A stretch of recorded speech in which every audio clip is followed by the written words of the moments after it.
नमस्कार दोस्तों, मैं विशाल ठाकरे आपका अपने इस परिवार में स्वागत करता हूं और उम्मीद करता हूं कि आप सब लोग स्वस्थ होंगे, सुरक्षित होंगे। दोस्तों, कहानी शुरू करें उससे पहले अगर आप अपने इस परिवार में नए हैं या अभी तक अपने चैनल को सब्सक्राइब नहीं किया है तो सबसे पहले मेरी रिक्वेस्ट है कि आप चैनल को सब्सक्राइब कर लें और बेल आइकन प्रेस करना ना भूले आगे आने वाली वीडियो की नोटिफिकेशन के लिए। साथ ही साथ दोस्तों, कहानी में लास्ट तक बने रहे और कहानी के बारे में आपकी क्या राय है कमेंट करके जरूर बताएं। इसके साथ ही चैनल पर एक नया कंटेंट शुरू कर रहा हूं, इसमें आपके जो भी कमेंट होंगे उनका जवाब वीडियो के लास्ट में जरूर दिया जाएगा, तो दोस्तों कमेंट जरूर करें। क्योंकि मेरा अभी यह चैनल नया है इसलिए मुझे आपके सहयोग की बहुत ज्यादा जरूरत है, कृपया अपना सहयोग बनाए रखें। तो चलिए दोस्तों, अब आपका समय नहीं लेते और जानते हैं आज की क्राइम की कहानी। रचिता वत्ससारी कारोबारी मनीष कनौडिया के बेटे कुशाग्र को कई सालों से ट्यूशन पढ़ाती थी। कनौडिया परिवार रचिता को घर के सदस्य की तरह ही मानता था और समय समय पर रचिता की आर्थिक सहायता भी करता रहता था। इसके बावजूद रचिता ने अपने प्रेमी प्रभात शुक्ला से कुशाग्र का न सिर्फ किडनैप करा दिया बल्कि प्रभात ने उसकी हत्या भी कर दी। आखिर रचिता और प्रभात ने ये क्यों किया? रचिता वत्स प्रभात शुक्ला व शिवा गुप्ता ने सेंट्रल पार्क में बैठकर 16 वर्षीय कुशाग्र के अपहरण व हत्या की योजना बनाई। इसके बाद प्रभात व शिवा उसकी रेकी करने लगे।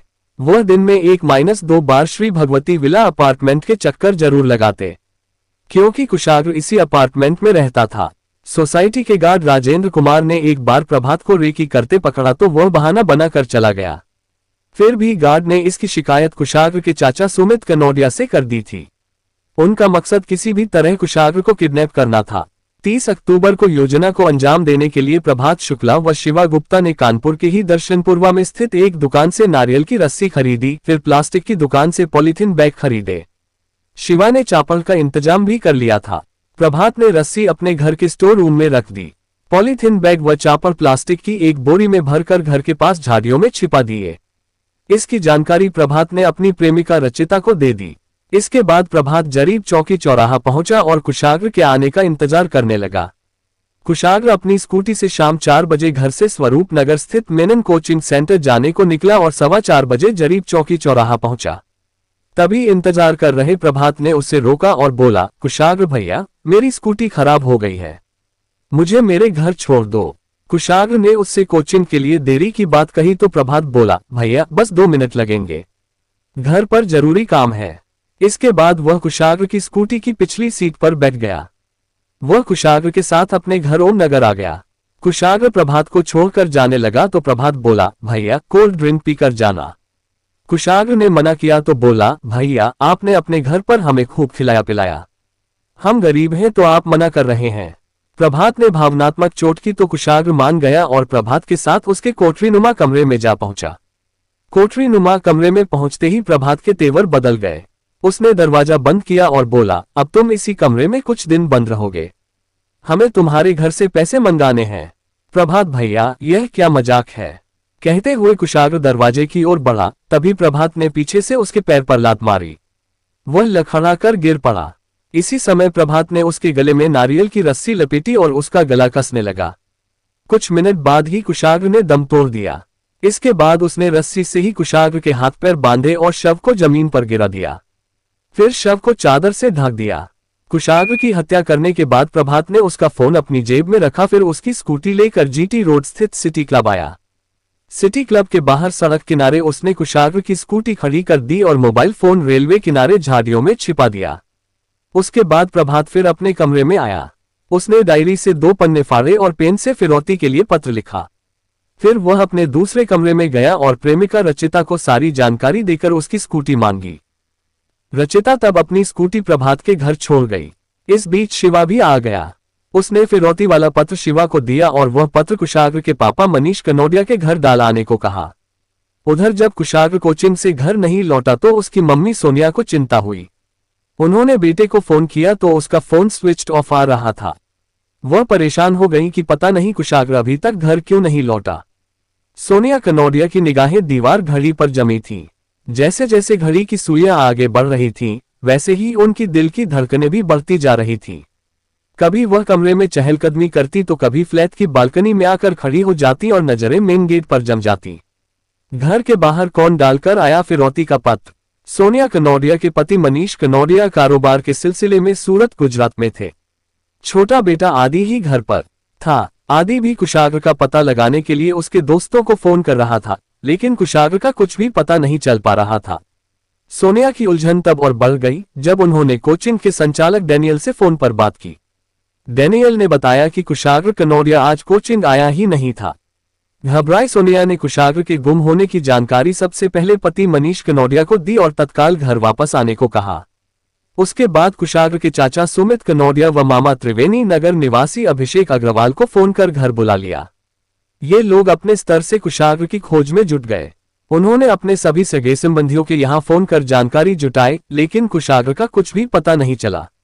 इसी बीच अभिषेक अग्रवाल की बात अपार्टमेंट के सिक्योरिटी गार्ड राजेंद्र कुमार से हुई तो उसने बताया रात करीब 9 बजे बिजली नहीं आ रही थी, तभी एक व्यक्ति हेलमेट पहने और मुंह पर मास्क लगाए आया, स्कूटी खड़ी की और बोला कि यह पत्र मनीष के यहां देकर आओ। इस पर मैंने कहा तुम खुद देकर आओ, मैं ड्यूटी छोड़कर नहीं जा सकता, और हाँ मास्क और हेलमेट उतार कर जाना। फिर उस युवक ने हेलमेट उतार कर स्कूटी पर रखा और पत्र देने सीढ़ियां चढ़ता हुआ ऊपर चला गया। मुझे उस व्यक्ति पर कुछ शक हुआ। मैंने स्कूटी देखी तो आगे के नंबर प्लेट पर काला रंग पुता था और पीछे की नंबर प्लेट पर कपड़ा बंधा था। मैंने कपड़ा हटाकर स्कूटी का नंबर नोट कर लिया। इसी बीच वही युवक आ गया। उसने मुझे घूरा फिर स्कूटी लेकर चला गया। गार्ड राजेंद्र कुमार ने अभिषेक अग्रवाल को स्कूटी का नंबर बता दिया। वह स्कूटी पहचान गया है। ये स्कूटी कुशाग्र भैया को कोचिंग पढ़ाने आने वाली मैडम रचिता वत्स की लग रही है। अभी तक पत्र की जानकारी परिवार के किसी सदस्य को नहीं थी। पत्र की खोज की गई तो फ्लैट के मुख्य दरवाजे के पास पत्र मिल गया। पत्र अपहरण और फिरौती वसूलने को लिखा गया था। डायरी के 2 पन्नों पर लिखा गया पत्र इस प्रकार था। पहले पेज पर लिखा था, मैं नहीं चाहता कि आपका त्योहार बर्बाद हो। आप मेरे हाथ पर पैसा रखो और लड़का 1 घंटे बाद आपके पास होगा। अल्लाहू अकबर। और हाँ, इस लड़के की गाड़ी और मोबाइल दोनों आपके घर के पास होटल सिटी क्लब के सामने खड़ी है। मैं आपका नुकसान नहीं चाहता। आपसे बार बार बोल रहा हूं कि घबराओ नहीं, अल्लाह पर भरोसा रखो। वहीं दूसरे पेज पर लिखा था, आपसे निवेदन है कि आप ये बात नहीं पुलिस से और न ही अपनी लखनऊ वाली फैमिली को बताएं कि कुशाग्र को किडनैप कर लिया है। आपके पास 2-3 दिन का समय है। आप जल्दी से 30 लाख रुपए का इंतजाम कर लो, और अगर यह बात कहीं फैली तो इसके जिम्मेदार आप स्वयं होंगे। जल्दी से 30 लाख रुपए का इंतजाम कर लो और अपना बच्चा 1 घंटे बाद घर में देखो और पैसे लेकर रात 2 बजे कोका कोला चौराहे पर मिलो। मैं पैसे लेने आऊंगा। जैसे ही पैसे मेरे पास आएंगे उसके ठीक 1 घंटे बाद लड़का आपके पास होगा। पैसे का इंतजाम हो जाए तो अपने घर पर चारों तरफ पूजन वाले झंडे लगा देना। मैं देख लूंगा। इसके बाद आपको फोन करूंगा और हाँ, कोई भी होशियारी हुई तो इसके जिम्मेदार आप स्वयं होंगे। मेरी नजर आपके घर पर ही होगी। कोई भी बात बाहर पता चली तो आप ध्यान रखना और आप बिल्कुल भी घबराओ नहीं, आपका लड़का बिल्कुल सही सलामत घर पहुंच जाएगा, पर उसकी जिम्मेदारी आपके ऊपर है। पत्र पढ़कर घर में हड़कंप मच गया। सुमित और अभिषेक भी जान चुके थे कि कुशाग्र का किडनैप फिरौती के लिए किया गया है, लेकिन फिरौती का पत्र लाने वाला व्यक्ति ट्यूटर रचिता वत्स की स्कूटी से आया था। इसके बाद आदि ने अपनी ट्यूटर रचिता वत्स को फोन कर दिया।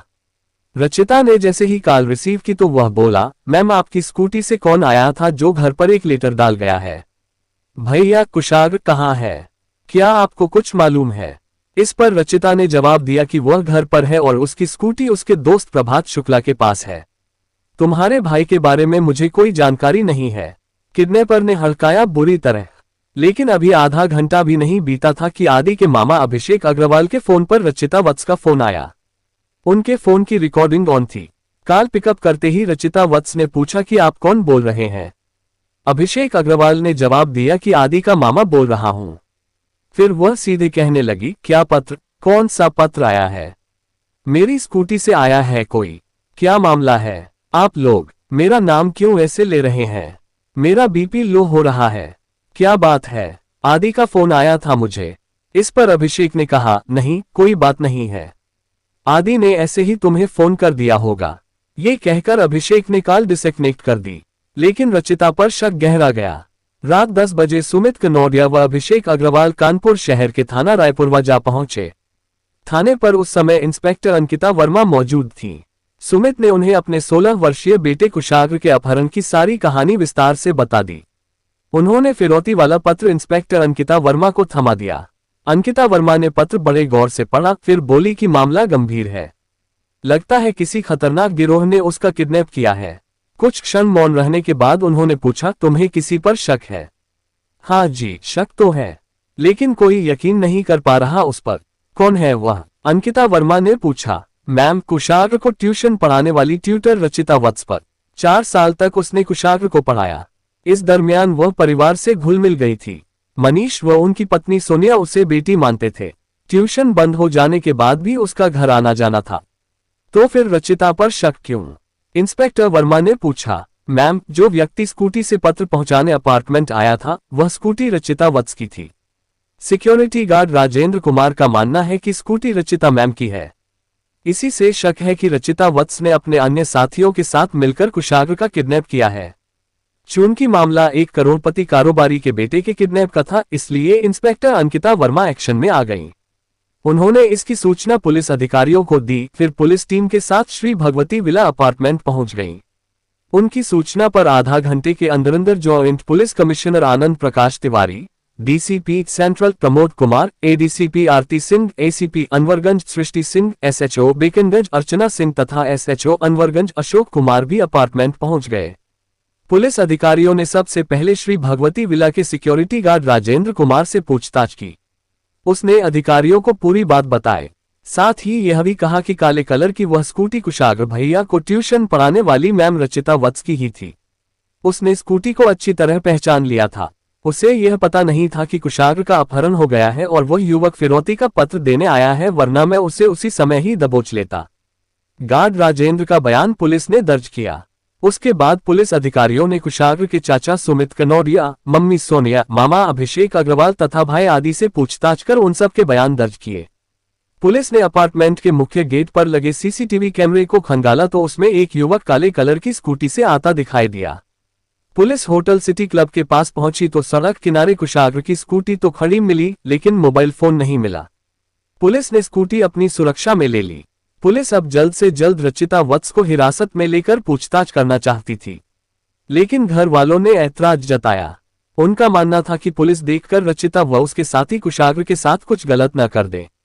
पुलिस अधिकारियों ने उनकी बात मान ली।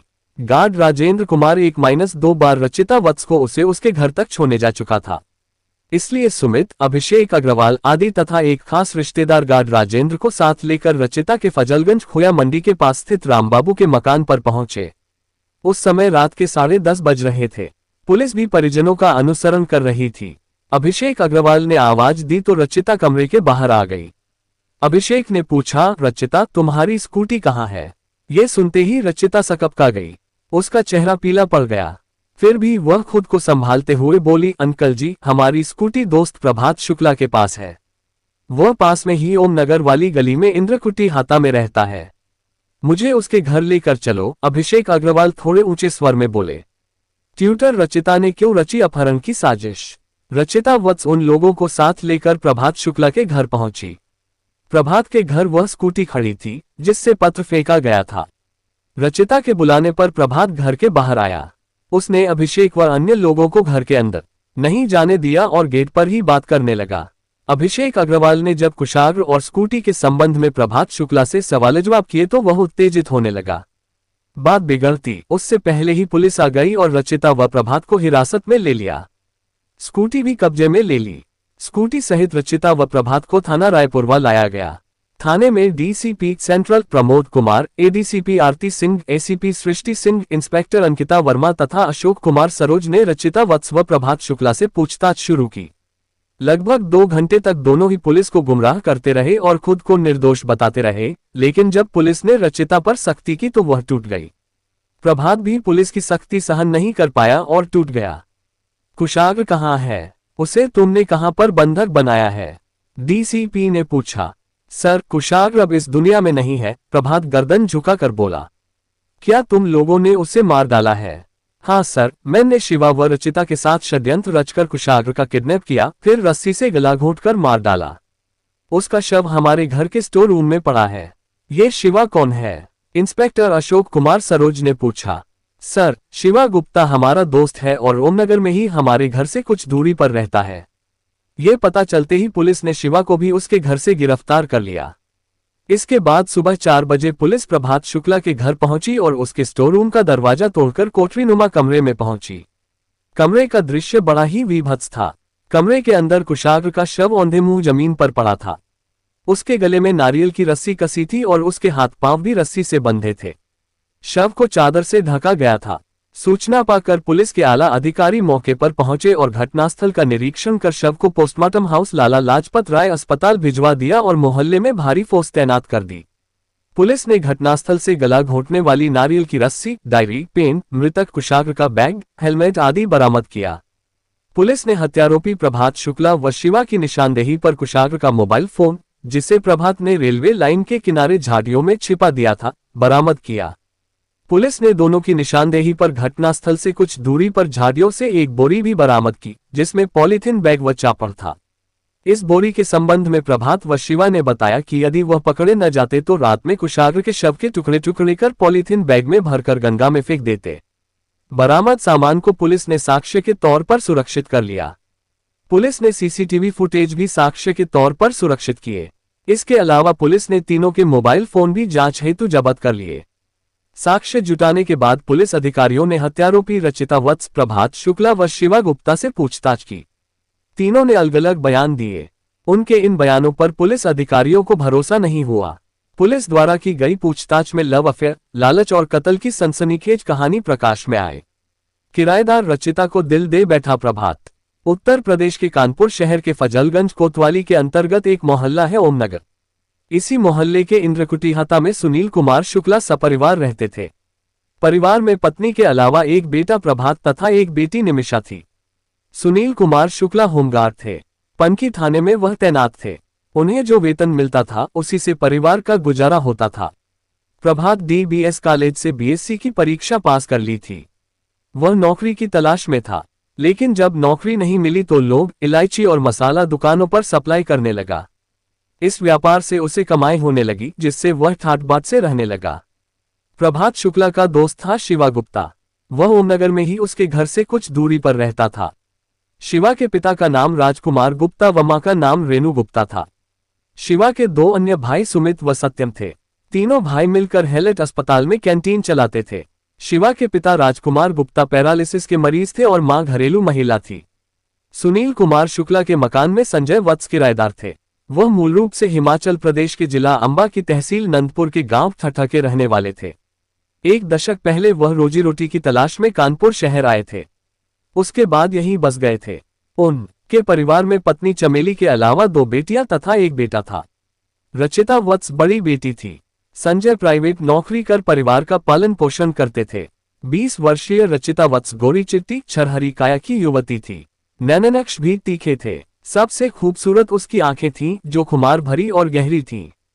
उसकी आंखों में ऐसी कशिश थी कि जो उनमें देखे खोसा जाए। रचिता कॉन्वेंट में पढ़ती थी। उसने सीबीएसई बोर्ड से इंटरमीडिएट की परीक्षा पास कर ली थी। वह आगे भी पढ़ना चाहती थी, लेकिन मां के निधन के कारण उसे पढ़ाई बंद करनी पड़ी। रचिता और प्रभात हम उम्र थे। दोनों एक ही मकान में रहते थे, इसलिए अक्सर दोनों का आमना सामना हो जाता था। बातचीत भी हो जाती थी। प्रभात की नजरें जब भी रचिता की नजरों से मिलती तो वह उसमें मानो डूब सा जाता, जी में आता, उन्हीं खुमार भरी आंखों की अथाह गहराइयों में पूरी उम्र डूबा रहे। प्रभात रचिता पर फिदा था। रचिता की आंखें उसकी सोच की धुरी बन गई थी। रचिता ने भी प्रभात की के दिल की भाषा पढ़ ली थी, अतः वह भी प्रभात को मन ही मन चाहने लगी थी। एक शाम रचिता कमरे में अकेली थी, तभी प्रभात कमरे में आ गया। उसने रचिता का हाथ अपने हाथ पर रखा, फिर बोला, रचिता, तुम मुझे बहुत अच्छी लगती हो। मुझे तुमसे प्यार हो गया है। तुम्हारी इन हसीन आंखों में अब मैं पूरी जिंदगी गुजार देना चाहता हूँ। कुछ देर तक रचिता प्रभात को देखती रही, फिर आहिस्ता से बोली, प्यार ऐसी ही चीज है जिस पर दुनिया का कोई कानून लागू नहीं होता, लेकिन प्यार के कुछ तकाजे भी होते हैं। प्रभात ने धड़कते दिल से पूछा, कैसे तकाजे? वफा, ईमानदारी और जिंदगी भर साथ निभाने का जज्बा। ये सब मैं अच्छी तरह से निभाऊंगा, बस तुम मेरा प्यार कबूल कर लो। रचिता भरी पूरी युवती थी। उसके मन में भी किसी का प्यार पाने की चाहत थी। अतः जब प्रभात ने प्यार का इजहार किया तो उसने उसके प्यार को स्वीकार कर लिया। इसके बाद दोनों का प्यार परवान चढ़ने लगा। दोनों के प्यार के चर्चे ओम नगर की गली में होने लगे। रचिता और प्रभात के प्यार की भनक प्रभात के पिता सुनील कुमार शुक्ला के कानों में पड़ी तो उनका माथा ठनका। वह नहीं चाहते थे कि प्रभात एक पहाड़ी लड़की को ब्याह कर घर लाए। उन्होंने विरोध करना शुरू किया। साथ ही रचिता के पिता संजय वत्स को कमरा खाली करने का फरमान जारी कर दिया। जबकि प्रभात नहीं चाहता था कि रचिता कमरा खाली कर कहीं दूसरी जगह जाकर रहे, लेकिन पिता के आगे उसकी एक न चली। दबाव के चलते संजय वत्स ने कमरा खाली कर दिया और फजलगंज में खोया मंडी के पास रामबाबू के मकान में कमरा किराए पर ले लिया। इन्हीं दिनों संजय वत्स बीमार पड़ गए, जिससे घर में आर्थिक संकट आ गया। रचिता पढ़ी लिखी युवती थी, अतः वह बड़े घरों के बच्चों को ट्यूशन पढ़ाने लगी। इससे उसका खर्चा चलने लगा। बीमारी के चलते कुछ समय बाद उसके पिता संजय का भी निधन हो गया। उसके बाद रचिता ने भाई बहन को ननिहाल हिमाचल प्रदेश भेज दिया और स्वयं अकेली रहने लगी। कोचिंग से वह इतना कमा लेती थी कि उसका खर्चा आराम से चल जाता था। रचिता ने कमरा जरूर खाली कर दिया था, लेकिन उसका प्रभात से मिलना जुलना बंद नहीं हुआ था। प्रभात का एक कमरे तथा उससे सटे स्टोर रूम पर कब्जा था। रचिता जब कभी प्रभात से मिलने कमरे पर आती तो प्रभात के अनुरोध पर रात में कमरे पर रुक भी जाती थी। इस तरह दोनों का मिलन होता रहता था। दोनों के बीच की दूरियां मिट चुकी थीं। इस मिलन का परिणाम ये हुआ कि रचिता गर्भवती हो गई, लेकिन लोकलाज के चलते उसने प्रभात के कहने पर गर्भपात करा दिया था। गर्भ गिराने को लेकर रचिता और प्रभात के बीच बहस भी हुई थी, लेकिन प्रभात ने रचिता को समझा बुझा कर चुप करा दिया था। प्रेमिका के सहारे प्रभात पूरा करना चाहता था स्वार्थ। रचिता वत्स कारोबारी मनीष कनौडिया के बेटे कुशाग्र को भी ट्यूशन पढ़ाने जाती थी। कुशाग्र के पिता मनीष कनौडिया आचार्य नगर स्थित श्री भगवती विला अपार्टमेंट के द्वितीय तल पर रहते थे। परिवार में पत्नी सोनिया के अलावा 2 बेटे कुशाग्र व आदि थे। मनीष कनौडिया साड़ी के बड़े कारोबारी थे। उनकी पीर रोड पर कनौडिया मैचिंग सेंटर के नाम से साड़ी का शोरूम था। जनरलगंज में मनीष कुमार, सुमित कुमार एंड सन्स तथा जनरलगंज में ही मां शीतला एजेंसी के नाम से साड़ी की बड़ी दुकानें थीं। लखनऊ में भी श्री राधेकृष्ण साड़ीज के नाम से दुकान थी। सूरत गुजरात में भी उनका साड़ी का कारोबार था। लखनऊ और कानपुर का कारोबार उनके भाई सुमित कुमार तथा पिता संजय कनौडिया संभालते थे, जबकि सूरत का कारोबार मनीष कनौडिया संभालते थे। मनीष कनौडिया करोड़पति साड़ी कारोबारी थे। कानपुर शहर के कपड़ा व्यापारियों में उनकी आन शान थी। मनीष कनौडिया का बेटा कुशाग्र कानपुर के प्रतिष्ठित सेठ आनंद राम जयपुरिया स्कूल कैंट में पढ़ता था। जब वह कक्षा 4 में था तब से रचिता वत्स उसे ट्यूशन पढ़ाने आ रही थी। चूंकि रचिता अच्छा पढ़ाती थी, इसलिए कुशाग्र उससे हिलमिल गया था। वह हंसमुख थी, अतः उसने कुशाग्र के मम्मी पापा का दिल जीत लिया था। वह उसे बेटी के समान मानने लगे थे। रचिता को ट्यूशन फीस 4,500 रुपये मिलती थी। इसके अलावा भी कुशाग्र की मम्मी सोनिया उसकी आर्थिक मदद करती रहती थी। ट्यूशन के पैसे जोड़कर रचिता ने स्कूटी खरीद ली थी। इसी स्कूटी से वह घरों में पढ़ाने जाती थी। रचिता ने कुशाग्र को कक्षा 8 तक पढ़ाया। उसके बाद वह उसके भाई आदि को पढ़ाने लगी थी। कुशाग्र मेनन कोचिंग स्वरूपंगपने जाने लगा था। एक रोज प्यार के क्षणों में प्रभात ने पूछा, रचिता, सुना है कि तुम जिस साड़ी कारोबारी के लड़के को ट्यूशन पढ़ाती हो वह बहुत बड़ा आदमी है।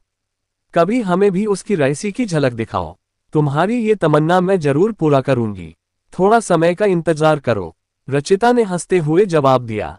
13 अक्टूबर 2022 को कुशाग्र का जन्मदिन था। इसमें रचिता को भी बुलाया गया था। जन्मदिन की पार्टी में रचिता अपने प्रेमी प्रभात शुक्ला को साथ लेकर गई। उसने दोस्त के रूप में प्रभात का परिचय कुशाग्र की मम्मी सोनिया व परिवार के अन्य लोगों से कराया। पार्टी की शानो-शौकत व रौनक देखकर प्रभात की आंखें चौंधिया गई। प्रभात ने पार्टी के दौरान कुशाग्र से खूब बातचीत की और उससे घुल मिल गया। इसके बाद मार्च 2023 में कुशाग्र के घर फिर से जन्मदिन पार्टी हुई। इस पार्टी में भी प्रभात रचिता के साथ गया। ये पार्टी पहले से भी ज्यादा शानदार थी। इस पार्टी में प्रभात ने कुशाग्र से सारी जानकारी हासिल की। मसलन वह कहाँ कोचिंग पढ़ता है, घर से कब निकलता है, कब वापस आता है, किस रूट से आता जाता है, स्कूटी से जाता है या कोई छोड़ने जाता है।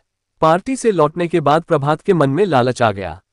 वह सोचने लगा कि यदि रचिता उसका साथ दे तो वह लखपति बन सकता है। उसके मन में कुशाग्र का किडनैप और हत्या कर लाखों रुपया फिरौती के रूप में वसूलने का कुविचार पनपने लगा। उसने मन की बात रचिता से कही तो वह चौंकी, लेकिन जब प्रभात ने उसे समझाया कि इस पैसे से वह गाड़ी बंगला खरीदकर और शादी रचाकर ऐश की जिंदगी बिताएंगे तो रचिता के मन में भी लालच आ गया। वह प्रेमी का साथ देने को राजी हो गया। उसने अपनी योजना में दोस्त शिवा गुप्ता को भी रुपयों का लालच देकर शामिल कर लिया। इस तरह योजना बनाकर प्रभात शुक्ला ने 30 अक्टूबर 2023 को कुशाग्र का अपहरण कर उसकी हत्या कर दी। रचिता कुशाग्र से हंस हंस कर खूब बातें करती थी, इसलिए प्रभात के मन में ये शक हो गया था कि कहीं इन दोनों के बीच कोई चक्कर तो नहीं चल रहा, इसलिए प्रभात को कुशाग्र से खुंदक रहती थी। तभी तो उसने उसका अपहरण करने के बाद उसकी तुरंत हत्या कर दी थी, फिर अपने दोस्त शिवा गुप्ता के जरिए फिरौती का लेटर कुशाग्र के फ्लैट तक पहुंचवा दिया। पुलिस ने हत्यारोपी प्रभात शुक्ला, शिवा गुप्ता व रचिता वत्स को कानपुर कोर्ट में सीएमएम के समक्ष पेश किया, जहां से उन तीनों को जिला जेल भेज दिया गया। चून की सिक्योरिटी गार्ड की सूझबूझ से इस जघन्य हत्याकांड का पर्दाफाश हुआ था, अतः पुलिस अधिकारियों ने गार्ड राजेंद्र को प्रशस्ति पत्र देकर सम्मानित किया। दोस्तों, कहानी को लास्ट तक सुनने के लिए आपका तहे दिल से धन्यवाद। उम्मीद है कि कहानी में कुछ भी ऐसा नहीं होगा जो आपको अटपटा लगा हो। कहानी के बारे में आपकी क्या राय है कमेंट करके जरूर बताएं, क्योंकि आपके कमेंट्स मेरे लिए बहुत मायने रखते हैं। तो चलिए दोस्तों, मिलते हैं फिर कल एक नई क्राइम की सच्ची कहानी के साथ। तब तक के लिए अपना ख्याल रखें। जय हिंद दोस्तों, जय भारत।